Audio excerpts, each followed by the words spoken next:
Om Sai Ram. This is Sai Satcharitra chapter 32. This chapter covers the following: how Baba met his Guru in the woods and thereby met God. In the quest for the Guru and God, fasting disapproved. How Baba made Mrs. Gokhale break her fast. And Baba's Sarkar. Preliminary. In the beginning, Hemadpant describes the visible world using the allegory of the banyan tree, which has, in the phraseology of the Gita, roots above and branches below. Its branches are spread both downwards and upwards, and are nourished by the qualities. Its sprouts are the objects of the senses. Its roots, leading to actions, are extended downwards to this world of men. Its form cannot be known in this world, and nor can its beginning or end be seen. After severing these strong roots with the sharp weapon of non-attachment, one should seek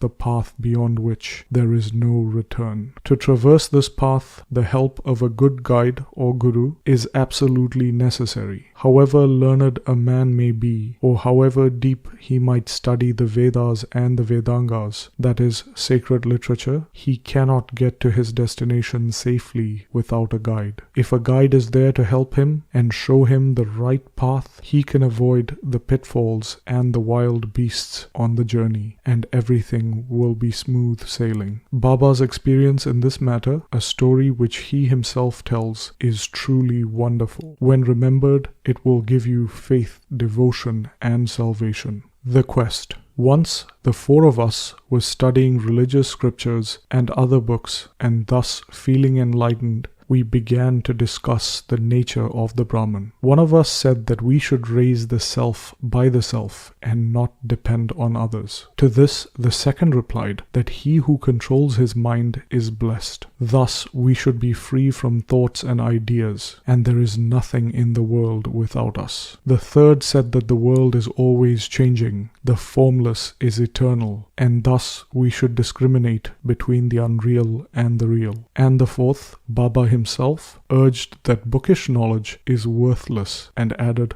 "Let us do our prescribed duty and surrender our body, mind, and 5 pranas, that is, life forces, at the Guru's feet. The Guru is God and is all-pervading. To attain this conviction, strong and unbounded faith is necessary." While discussing this, we began to ramble through the woods in our quest for God. The 3 others wanted to make the quest with their free and unaided intellect. On the way, a Vanjari, that is, a traveling vendor who sells things such as grain, met us and asked us, "It is hot now. Where and how far are you going?" "To search the woods," we replied. He inquired, "On what quest are you bound?" We gave him an ambiguous and evasive reply. Seeing us rambling aimlessly, he was moved and said, "Since you do not know the woods well, you should not wander at random. If you want to walk through the forests and jungles, you should take a guide with you. Why do you exert yourselves unnecessarily at this hot noon hour? You may not want to tell me about your secret quest, but you can still sit down, eat bread, drink water, rest,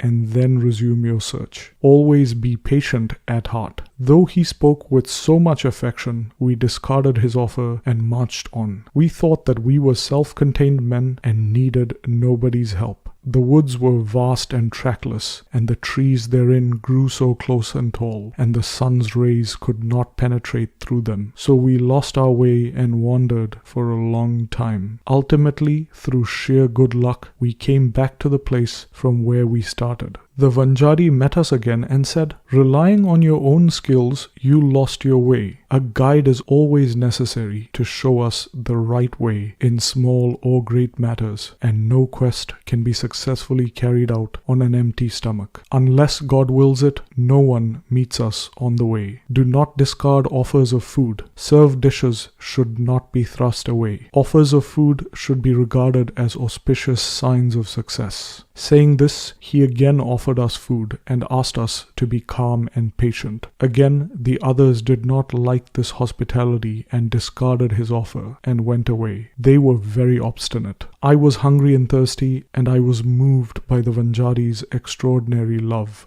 We thought ourselves very learned, but were strangers to pity and kindness. The Vanjari was an illiterate fellow, and yet he had love in his heart and invited us to share his bread. In this way, he who loves others disinterestedly is really enlightened, and I thought acceptance of his hospitality was the best way to begin gaining knowledge. So, very respectfully, I accepted the loaf of bread and drank water. Then, all of a sudden, the Guru appeared before us and asked, "What was the dispute about?" I told him everything that had happened. Then he said, "Would you like to come with me? I will show you what you want. But he alone who believes in what I say will be successful." I bowed to him reverently and accepted his dictum. Then he took me to a well, tied my feet with a rope, and hung me, head downwards and feet up, from a tree near the well. I was suspended 3 feet above the water, which I could not reach with my hands. Suspending me in this manner, he went away, no one knew where. After 4 or 5 hours, he returned, took me out quickly, and asked me how I had fared. It was bliss supreme. How can a fool like me describe the joy I experienced? I replied. On hearing my answer, the Guru was very pleased with me, drew me near him, and stroking my body with his hand, kept me with him. He took care of me as tenderly as a mother bird does of her young ones. He enrolled me in his school. How beautiful it was! There I forgot about my family. All my attachment was destroyed, and I was liberated easily. I thought that I should embrace his neck and remain staring at him always. If his image were not fixed in my pupils, I would prefer to be blind. Such was the school. No one who entered it once could return empty-handed. My Guru became everything. My home, property, mother and father, everything. All my senses left their places and concentrated themselves in my eyes, and my sight was centered on him. Thus, my Guru was the sole object of my meditation, and I was conscious of none else. While meditating on him, my mind and intellect were stunned, and I kept quiet and bowed to him in silence. There are other schools where you see an altogether different spectacle. The disciples go there to seek knowledge and spend their money, time and labor, but ultimately they have to repent. The Guru there boasts of his secret knowledge and his straightforwardness. He makes a show of his sacredness and holiness, but he is not tender at heart. He speaks a lot and sings his own glory, but his own words do not touch the disciples' hearts. So far as self-realization is concerned, that Guru has none. How can such schools be of any use to disciples, and how are they benefited? The master, that is the Guru, mentioned above, was of a very different nature. By his grace, realization came to me by itself. Without effort or study. I did not have to seek anything, and everything became as clear to me as broad daylight. The Guru alone knows how suspending a person upside down can bring happiness. Among the 4, one was a karmatha or ritualist, who only knew how to observe and abstain from certain rites. The second was a jnani, who was puffed up with the pride of knowledge, and the third was a bhakta, who surrendered himself completely to God, believing that he was the sole doer. When they were arguing, the question of God turned up, and they, depending on their unaided knowledge, went in search of him. Sai, who was discrimination and dispassion incarnate, was one of the 4. Since Baba was Brahman incarnate, some may ask, why did he mix with them and act foolishly? He did this to set an example to follow. Though a great incarnation himself, he respected a lowly Vanjari by accepting his food. He firmly believed that food is Brahman, and showed how those who rejected the Vanjari's hospitable offer suffered, and how it was impossible to get jnana without a guru. The Shruti, that is,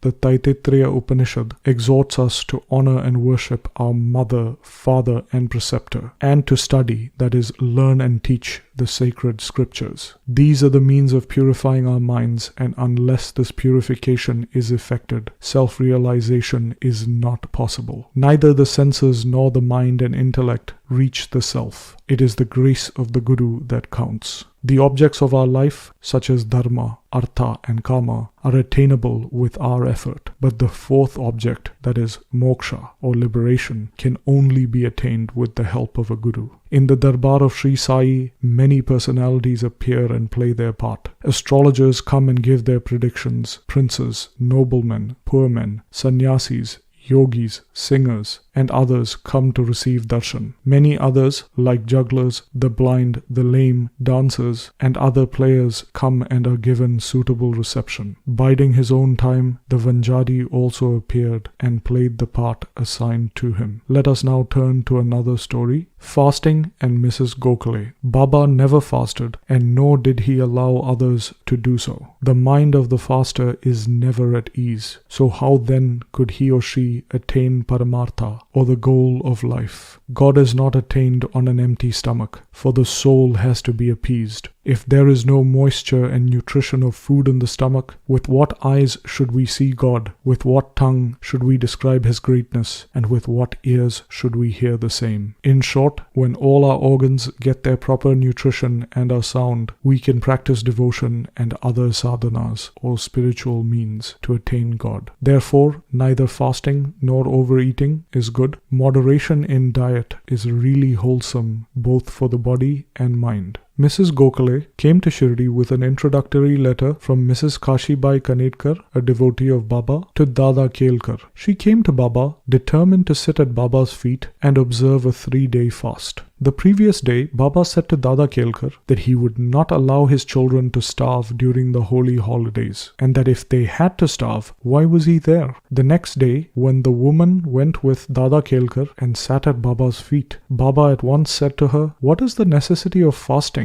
Go to Dada Bhatt's house, prepare the dish of Puran Polis, that is wheat rotis with gram flour and jaggery, and feed his children and yourself." Mrs. Kelkar was then in her menses, and there was nobody to cook in Dada Bhatt's house. So Baba's advice was very timely. So Mrs. Gokhale had to go to Dada Bhatt's house and prepare the dish as directed. She cooked that day and fed everyone. What a good story and how beautiful its import. Baba's Sarkar, or true boss. Baba once told a story of his boyhood, which was as follows. When I was a youngster, I was in search of bread and went to Bidgaon, where I got work doing embroidery. I worked hard and spared no pains to do my work well. The employer was very pleased with me. 3 other boys had worked there before me. The first got 50 rupees, the second 100 rupees, and the third 150 rupees, and I was given twice the sum of their amounts, 600 rupees. After noticing my extraordinary skill, the employer loved me, praised me, and honored me with a full dress. That is, a turban for my head and a dress. I kept this dress intact and did not use it right away. I thought that what a man might give does not last long, and it is always imperfect. But what God gives lasts till the end of time. No other gift from any man can be compared to His. My Lord says, "Take,